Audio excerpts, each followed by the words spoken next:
warahmatullahi wabarakatuh. Di pertemuan yang ke-13 kali ini saya akan mereview kembali materi hukum pidana yang telah disampaikan oleh Ibu Prof. Dr. Hajah Heni Nuraini SHMH beserta Bapak Dr. Muhammad Dendi Aridayandi SHMH. Kesalahan atau pertanggungjawaban pidana merupakan unsur subjektif dari tindak pidana. Lalu ada jenis Strafzonderschuld yang tidak terdapat dalam KUHP tetapi terdapat dalam hukum tidak tertulis atau yang biasa disebut hukum adat istiadat mungkin ya. Lalu adalah kesalahan adalah keseluruhan syarat yang memberi dasar untuk adanya pencelaan pribadi terhadap perbuatan pelaku tindak pidana. Dalam arti yuridis dibagi menjadi beberapa bagian, yaitu yang pertama kesengajaan atau dolus atau offset. Lalu yang keduanya ada kealpaan atau culpa. Dalam arti yang sempit, kesalahan sama juga dengan kealpaan. Lalu kemudian ada unsur-unsur kesalahan, yaitu yang pertama kemampuan bertanggung jawab. Lalu yang kedua adanya hubungan batin antara pelaku dengan perbuatannya, yaitu yang berupa kesengajaan atau kealpaan. Lalu tidak adanya alasan pemaaf. Dan di sini ada pengertian kesengajaan, dolus atau offset dalam bahasa Belandanya. Secara keseluruhannya dalam KUHP tidak ada definisi tentang kesengajaan. Tetapi dalam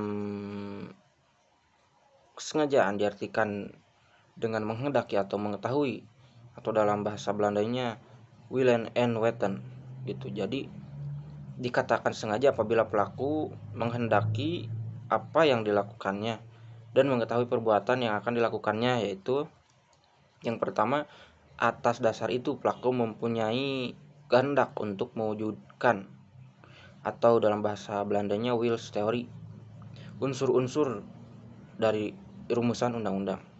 Selain itu pelaku juga menghendaki akan akibat yang timbul, atau pelaku juga sudah dapat membayangkan, atau Forestillings Theory, atau akan akibat yang nanti timbul gitu. Nah, perbedaan kedua teori ini dalam hal akibat dari keadaan yang menyertainya, walaupun dalam praktek penggunaan teori ini sama. Lalu corak atau bentuk kesengajaan. Yang pertama, kesengajaan dengan maksud atau bertujuan, atau dalam bahasa Belandanya opzet als oogmerk atau dolus directus, untuk mencapai tujuan, yaitu bentuk kesengajaan yang paling sederhana. Jadi di mana perbuatan pelaku ditujukan untuk menimbulkan perbuatan yang dilarang dan pelaku menghendaki perbuatan tersebut beserta akibatnya. Jadi tahu resiko dan tahu tahu perbuatan dan tahu resiko yang harus ditanggungnya gitu. Jadi contohnya A misalkan menempeleng si B dengan maksud agar si B merasa sakit dan kapok untuk tidak berbohong lagi misalkan gitu. Lalu ada yang kedua, kesengajaan dengan sadar kepastian atau keharusan, atau dalam bahasa Belanda disebut opzet met zekerheid bewustzijn atau noodzakelijkheid bewustzijn. Dalam hal ini perbuatan menimbulkan dua akibat, yaitu yang pertama akibat yang memang dituju oleh pelaku, yaitu dapat berupa delik sendiri atau dilakukan sendiri, dan dapat berupa penyertaan atau deelneming.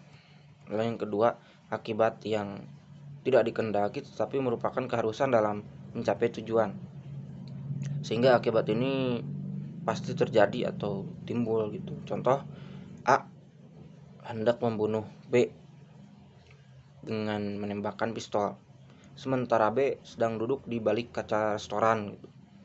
Nah, penembakan tersebut terhadap si B pasti akan memecahkan kaca milik si restoran itu. Nah, terhadap pecahnya kaca ada kesengajaan dengan sadar keharusan dari pelaku gitu, dan dia terdapat atau terjerat pasal 406 KUHP gitu.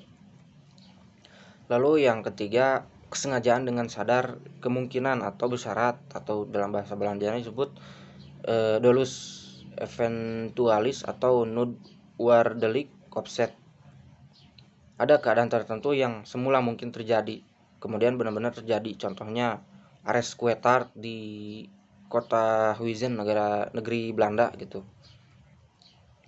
Jadi Ares Kuetart itu si A memberikan kue kepada si B gitu. Tapi si kue itu beracun dan si B membawa si kue itu ke rumahnya dan dimakan oleh siapapun, itu random lah gitu. Nah itu Ares Kuetart gitu. Jadi siapa aja gitu. Jadi targetnya random.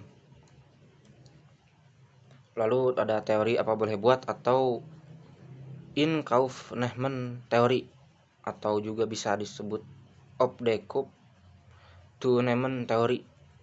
Dalam teori ini, keadaan batin si pelaku terhadap perbuatannya adalah akibat itu sebenarnya tidak dikehendaki, bahkan pelaku benci atau takut akan kemungkinan timbulnya akibat tersebut.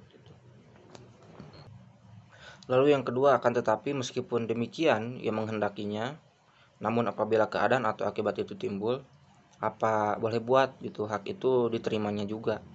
Ini berarti pelaku berani memikul risiko, berani bertanggung jawab lah gitu. Lalu sifat kesengajaan yang pertama, kesengajaan berwarna atau bus offset atau dolus malus.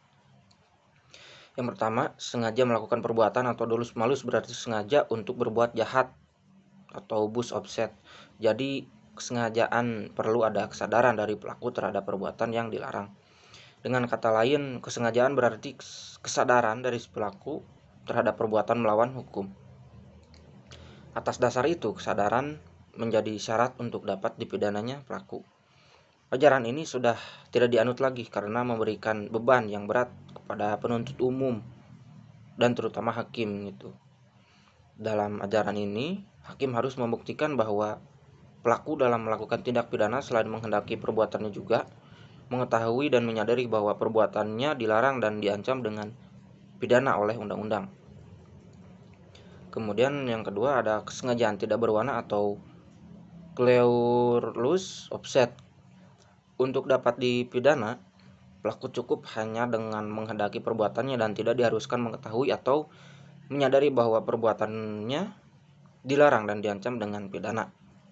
Ajaran inilah yang dianut oleh undang-undang atau hukum pidana Indonesia kita saat ini dan sampai sekarang. Dalam hukum pidana Indonesia berlaku asas lex dura sedita scripta, atau yaitu dengan diundangkannya hukum pidana maka setiap orang dianggap mengetahuinya. Jadi sama rata semuanya gitu. Yang tidak mengetahui pun harus mengetahui gitu. Oleh karena itu peraturan yang berlaku dan diundangkan mengikat setiap orang untuk mentaatinya gitu. Kemudian ada pembagian atau jenis-jenis kesengajaan. Yang pertama, dolus determinatus, yaitu kesengajaan tertentu yang ditujukan pada objek tertentu. Yang kedua, dolus indeterminatus, yaitu kesengajaan tidak tertentu yang tidak ditujukan pada objek tertentu melainkan pada sembarang objek dan tidak memperhatikan objek mana yang akan menjadi korbannya. Jadi random. Ini mirip-mirip Ares Kuetart lah. Lalu yang ketiga ada dolus alternativus, yaitu objek kesengajaan yang ditujukan pada objek yang satu atau objek yang lainnya. Jadi memilih satu di antara dua objek gitu. Jadi yang kalau si A tidak kena pun si B juga gak apa-apa gitu. Mungkin itulah maksudnya gitu. Lalu yang keempat ada dolus generalis, yaitu kesengajaan yang ditujukan pada umum. Lalu kemudian ada Weber's dolus generalis, yaitu kesengajaan yang ditujukan pada objek tertentu tetapi untuk mencapai tujuan itu dilakukan lebih dari satu perbuatan gitu. Jadi seperti ada rencana-rencana lah. Kemudian ada dolus indirectus atau error haftung, yaitu kesengajaan terhadap suatu perbuatan yang menimbulkan suatu akibat tertentu yang sebenarnya bukan kehendak atau tujuan pelaku. Jadi di luar rencana begitu. Yang ketujuh ada dolus premeditatus, yaitu kesengajaan yang direncanakan terlebih dahulu. Jadi direncanakan terlebih dahulu, di setting terlebih dahulu supaya tercapai tujuannya gitu, supaya lancar dengan apa yang dikehendakinya gitu. Lalu kemudian ada dolus repentinus atau dolus impetus, disebut juga hastamut di bahasa Jermannya, yaitu kesengajaan yang merupakan kebalikan dari dolus premeditatus, yaitu kesengajaan yang timbul dengan sendirinya gitu. Jadi ini pure murni, nggak ada kesengajaan gitu. Jadi ini terjadi begitu saja gitu. Lalu kemudian ada kekeliruan, kesesatan, salah kira maaf, atau dalam bahasa Belandanya dwelling, ignorance, mistake. Disebut juga tidak sengaja, dan keadaan batin seperti ini dinamakan juga kesesatan atau kekeliruan, atau mungkin juga salah kira juga. Nah, disebut apa maksudnya? Kesesatan dapat dibedakan menjadi beberapa bagian, yaitu yang pertama kesesatan peristiwa, yang kedua kesesatan hukum, yang ketiga kesesatan atau kekeliruan orang, yang keempat kekeliruan objek, yang kelima penyimpangan sasaran, dan yang keenam delik putatif. Kemudian ada kealpaan atau culpa atau kelalaian, merupakan kebalikan dari kesengajaan atau dapat juga disebut kurang hati-hati, yang terdiri dari kealpaan disadari gitu, atau dalam bahasa Belandanya bewuste schuld, dan kealpaan tidak disadari atau dalam bahasa Belandanya onbewuste schuld. Ada di sini beberapa unsur-unsur kealpaan, yang diantaranya pelaku dapat menduga terjadinya akibat perbuatan. Dalam hal ini ada hubungan batin dari pelaku dengan akibat yang timbul dari perbuatannya, sehingga pelaku dapat menduga, tetapi pelaku kurang hati-hati gitu. Nah, yang kedua, pelaku kurang hati-hati. Bentuk-bentuk kealpaan. Yang pertama, culpata atau Merkellig schuld atau Groove schuld, yaitu kealpaan berat. Yang kedua, culpa levis atau kealpaan ringan. Yang ketiga, bewusste schuld, yaitu kealpaan disadari. Pelaku dapat membayangkan atau memperkirakan kemungkinan timbulnya akibat dari perbuatannya. Lalu kemudian ada onbewusst schuld, yaitu pelaku tidak dapat membayangkan akibat yang mungkin timbul dari perbuatan yang dilakukannya. Lalu di sini kemudian ada kemampuan bertanggung jawab, yaitu keadaan batin atau jiwa seseorang yang sehat dan normal ketika melakukan tindak pidana. Cara menentukan kemampuan bertanggung jawab, yang pertama menggunakan sistem deskriptif atau menyatakan, yang kedua menggunakan sistem normatif atau menilai, dan yang ketiga sistem deskriptif normatif atau gabungan dari 1 dengan 2, sistem 1 dan 2. KUHP Indonesia menganut sistem yang ketiga, yaitu deskriptif normatif gitu. Dengan alasan deskriptif artinya keadaan jiwa pelaku digambarkan oleh psikiater, dan normatif diartikan atau artinya hakimlah yang menilai dan menyimpulkan perbuatan tersebut mampu atau tidak mampu gitu, yang disadarkan pada hasil pemeriksaan di pengadilan. Mungkin sekian yang bisa saya sampaikan. Selebihnya mohon maaf, dan maaf apabila ada masih banyak kekurangan. Billahi taufiq wal hidayah. Wassalamualaikum warahmatullahi wabarakatuh.